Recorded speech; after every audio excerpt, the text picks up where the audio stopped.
भागवत अधिक सुनते क्या आप लोग हैं?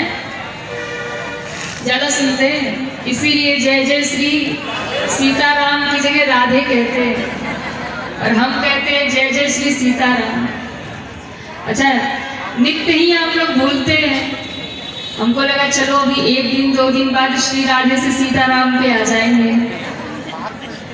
पर ये राधे को ही पकड़ के बैठे हैं। अच्छी बात है, दोनों एक ही है, श्री राधे कह लो या सीताराम कह लो। रा अक्षर श्री राधिका मन मोहन जान। राम में ही राधा मोहन बैठे छिपे, इसलिए कोई अंतर नहीं है, कोई अलग नहीं है। तो हम जय जय श्री सीताराम कहें, आप जय जय श्री राधे कहा करो, दोनों ही अच्छा रहेगा, दोनों का नाम पूरा हो जाएगा। कुछ भी बोल लो क्योंकि दोनों एक है। रा अक्षर श्री राधिका मन मोहन जान। इन दोनों के चरणन में बारंबार प्रणाम। अलग नहीं है, एक ही है। हम और आप सभी मंगलमयी श्री राम कथा के आज इस परम पावनी मेला में उपस्थित हैं। दिव्य श्री राम कथा को श्रवण करके हम सभी अपने जीवन को धन्य धन्य कर रहे हैं। कल की कथा में हम सभी ने श्री जानकी जी के विदाई आदि का प्रसंग श्रवण किया। माँ जानकी पिता के आंगन से विदा होकर के श्री अवध में अपने पति श्री राम के द्वार पर आती है, जहां अवध में बहुत दिव्य स्वागत चारों बहुओं का हो रहा है। सुंदर स्वागत किया गया और कहते हैं गोस्वामी जी महाराज दर्शन करा रहे। भगवान राम जब विवाह करके लौटे हैं तो अवध में भी बहुत दिनों तक उत्सव चला, आनंद चला। बाबा कहते हैं जब ते राम ब्याहि घर आए, नित नव मंगल मोद बधाए। राम जी जब लौटे तो बहुत उत्सव, बड़ा आनंद हो रहा। कौशल्या ने देखा कि बहू इतनी सुंदर है, जानकी जी इतनी सुंदर है, मुंह दिखाई में क्या दें। जब बहुएं प्रथम बार आती हैं तो मुंह दिखा, पहली बार जब घर के लोग बहू का मुख देखते हैं, कुछ न कुछ उपहार ला करके बहू को दिया जाता है उसकी प्रसन्नता के लिए प्रथम बार। तो जानकी जी भी जब आई तो मैया कौशल्या को लगा कि क्या मुँह दिखाई में देना चाहिए, क्या दे दूं। पर कौशल्या माँ ने पूरे महल में ढूंढा, ऐसा कुछ मिला ही नहीं जो जानकी जी को लाकर समर्पित करे। क्यों? जब भी कोई वस्तु उठाती है ना, जानकी का चेहरा याद आता है और सोचती है नहीं नहीं इतनी सुंदर है जानकी, उनके सामने इस वस्तु का क्या मोल है, ये तो बड़ी तुच्छ है, नहीं दे सकती, क्या दूं। पूरे महल में ढूंढ आई, माँ कौशल्या को कुछ मिला ही नहीं। तब माँ ने विचार किया कि मैं जानकी को क्या दूं। तो मेरे पास जो सबसे अधिक कीमती वस्तु है, जो सबसे कीमती है मेरे लिए, मेरे प्राणों के बाद, उसे जानकी को दे दो। तो सबसे कीमती क्या है? माँ विचार करके जानकी जी के पास आती है और कहती है जानकी, हम आपको कुछ उपहार देना चाहती है, हम आपको कुछ सौंपना चाहती है, अपना हाथ आगे करिए। श्री जानकी जी कहती है माँ, हमें तो उपहार की आवश्यकता नहीं, बस आपका आशीर्वाद मिले। मैया कौशल्या ने कहा नहीं नहीं हम कुछ देना चाहती हैं, हाथ आगे करो।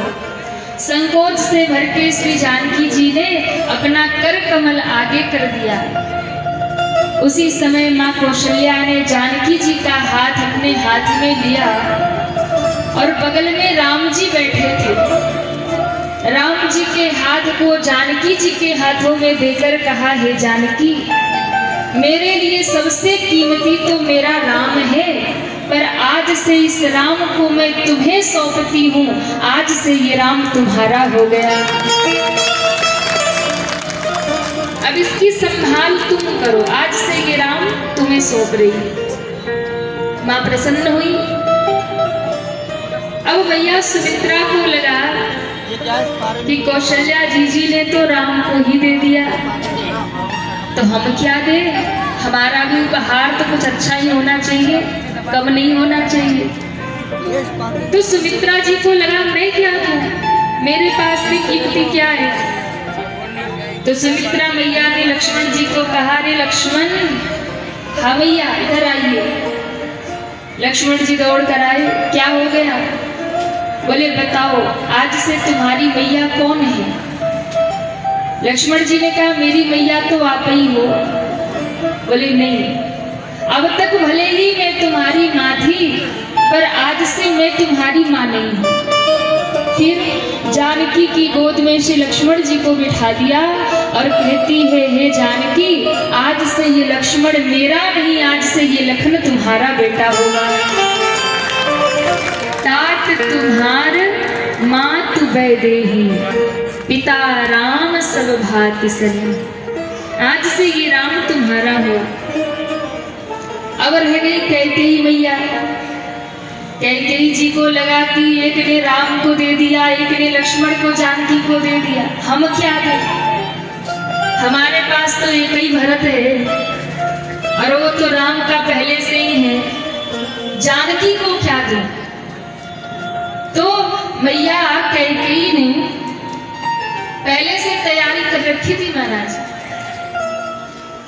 क्योंकि सब रानियों में सबसे अधिक चतुर और सबसे अधिक कार्यों में, हर कार्यों में लगी रहने वाली श्री कैकेयी मैया है। तो कैकेयी माता जो है वो पूरे राज्य पाठ में जो भी चीजें चल रही है, घटित हो रही है, वो सबका हिसाब रखती है। तो जिस समय दशरथ जी बारात लेकर गए थे और बहुत लंबे समय तक बारात रुकी थी, तो मैया कैकेयी ने पत्र लिखा था दशरथ जी को कि महाराज बताइए सीता है कैसी, आपने तो देखा है। तो दशरथ जी ने माता जानकी के विषय में बताया था कि साक्षात लक्ष्मी जैसी है। तो कैकेयी माँ को लगा कि ऐसी लक्ष्मी जैसी बहू जब लौट के आएगी तो रहेगी कहाँ। विश्वकर्मा जी को बुलवा लिया, उसी बीच में एक सुंदर सोने का महल बनवा दिया। दशरथ जी को खबर नहीं और अयोध्या में महल बन के खड़ा हो गया, सोने का महल। और जब महल बन गया, दशरथ जी लौटे और देख रहे हैं कि सोने का महल चमक रहा। तो दशरथ जी ने कहा, देवी ये महल कब बना? बोले जब आप बारात लेके उधर गए, पीछे से ये महल बना। तो क्या होगा? बोले इसमें हमारी बहू जानकी रहेंगी, इसलिए आज मोदी खाई में श्री कैकेयी जी ने सीताराम जी को कनक भवन समर्पित कर दिया। बोल कनक भवन बिहारी सरकार की। अयोध्या कितने लोग गए? कनक भवन का दर्शन किया आपने? कितने दिव्य रूप में सीता जी, उसमें राम जी विराजमान हो रहे, सीताराम जी बैठे हुए हैं। बड़ी दिव्य छवि है, बड़ा दिव्य स्वरूप है। और आप जानते हैं जो कनक भवन आज आप दर्शन करते हैं ना, पहले वो सोने का हुआ करता था, पर जब आक्रमण हुआ भारत पर मुगलों का, हमारे मंदिर तोड़े गए। और न केवल मंदिरों को तोड़ा गया, मंदिरों को लूटा भी गया। चाहे वो सोमनाथ का मंदिर हो या विश्वनाथ का मंदिर हो या फिर कनक भवन हो, श्री अयोध्या रामलला का मंदिर हो, हर एक मंदिर को तोड़ा गया। जहां जहां हमारी धार्मिक आस्था थी, वहां वहां उसे खंडित किया गया। पर आज भी वो कनक भवन वहां विराजमान है। और उस कनक भवन में सीताराम जी की शोभा अद्भुत। आप देखेंगे ना तो राम जी बड़े करुणा स्वरूप में कनक भवन में बैठे हैं, करुणा बरसा रहे हैं। आंखें बड़ी बड़ी और बड़े सुंदर राम जी दिख रहे हैं उसमें। ये तब की छवि है जब विवाह करके राम जी जानकी जी संग युगल सरकार विराजे हैं, जब लौटे, ये तब की छवि है। और सीता जी का जब आप दर्शन करेंगे ना तो बड़े सील और संकोच में जानकी जी बैठी हैं, बड़ी शील के साथ में श्री जानकी जी विराजमान है। और कनक भवन सरकार जो है अयोध्या जी में, बड़ी बड़ी घटना वहां पे हुई, बड़े बड़े चमत्कार हुए, बहुत बहुत संतों की कथा वहां पर है। एक बड़ी प्यारी कथा कनक भवन की है, सच्ची घटना है अयोध्या की। एक महात्मा जी रहा करते थे अयोध्या जी में, और महाराज उनका ऐसा भाव था, जैसे महात्मा होते ना कोई भाव अपना रखते हैं भगवान के साधना का, भगवान के पूजन का। तो जो वो महात्मा थे वो भाव रखते थे कि हम राम जी के गुरु जी हैं और राम जी हमारे शिष्य हैं। ऐसा उन महात्मा का भाव रहता था। वो कहते हैं ना कि भक्ति प्रबल तब होती है जब भगवान से आपका कोई संबंध जुड़ जाए। तो महात्मा जी जो थे वो राम जी को अपना शिष्य मानते थे, विद्यार्थी मानते थे, और खुद अपने आप को राम जी का गुरु जी मानते थे। और महाराज अपनी कुटिया में ही बैठकर दिन भर राम जी को पढ़ाते थे। एक बढ़िया पाटा रखा था और चौक से उसी पे लिख देते थे क, और एक हाथ में डंडा लेकर के राम जी को दिखाते थे, राम जी पढ़िए ये क है। फिर उसको मिटा के लिखते थे ख, राम जी पढ़िए ये ख है। और कभी कभी राम जी में बड़े खींचते भी थे, डंडा दिखा के डराते थे, नहीं पढ़ोगे ना तो बड़ी मार पड़ेगी। इसलिए हम कहते हैं सब याद कर लीजिए, पढ़ लीजिए, नहीं आप कमजोर हो जाएंगे, पढ़ाई में कमजोर हो जाएंगे, इसलिए पढ़िए। उनका ऐसा भाव रहता था, छड़ी दिखा करके राम जी को भयभीत करते थे।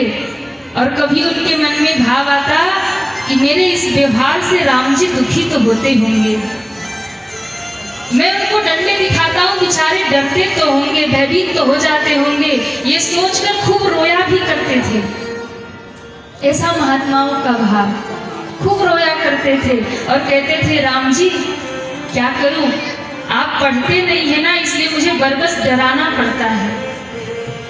इसीलिए तो डराता हूं कि आप पढ़ लीजिए, नहीं पढ़ेंगे तो कमजोर हो जाएंगे पढ़ाई में, इसीलिए डराता हूं। अगर आप पढ़ लेते ना तो हम आपको ऐसे डंडे दिखा के भयभीत ना करते।